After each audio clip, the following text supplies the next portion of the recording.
நமக்கு சரஸ்வதி நமஸ்துபியம் வரதே காமரூபிணி வித்யாரம்பம் கரிஷ்யாமி சித்திர் பவத்து மே சதான்னு சித்தி கூட சித்தி இதை ஃபுல்ஃபில் பண்ண நான் படிக்க போறோமா, ஆரம்பிக்க போறோமா, சித்திஹி பவத்து மே சதா, அனைத்து காலங்களிலும் எனக்கு இந்த தாரணா சக்தி, ஞாபக சக்தி, அதை பயன்படுத்தக்கூடிய சக்தி இதெல்லாம் ஐயா நம்ம ஏதோ படிக்கிறோம் ஏதோ மைண்ட்ல இருக்கு அப்படின்னா இல்ல.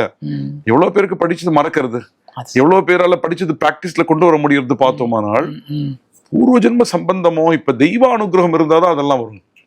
திடீர்னு நம்ம ஏற்கனவே பார்த்துருக்கோம், திடீர்னு ஒருத்தருக்கு வராது, ஏற்கனவே பல பிறவிகள் அவர்கள் தபஸ் செய்து அவர்களுக்கு அது கிடைக்கும். அப்ப இந்த சரஸ்வதி பூஜைன்றது சரஸ்வதியும் பார்த்தோம். அந்த சண்டி இதுலயே பாத்தீங்கன்னா 5வது அத்தியாயத்திலிருந்து 13வது அத்தியாயம் வரைக்கும் பாத்தீங்கன்னா மகா சரஸ்வதியின் பேரு. நிறைய அசுரர்கள்லாம் அம்பாள் சம்ஹாரம் பண்றாங்க.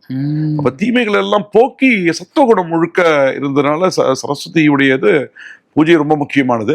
அல்ல துர்காஷ்டமி அல்ல என்னன்னா அந்த 8வது நாள் பண்றோம் பூராட நட்சத்திரம் அஷ்டமி அன்னைக்கு அம்பாள் ஆவிர் பவிக்கிறா, காளியா சம்ஹாரம் பண்றா. அன்னைக்கு பல ஆலயங்கள்ல உலகம் முழுக்க பார்த்தோம்னா அன்னைக்கு சண்டி ஹோம விசேஷமா இருக்கும்.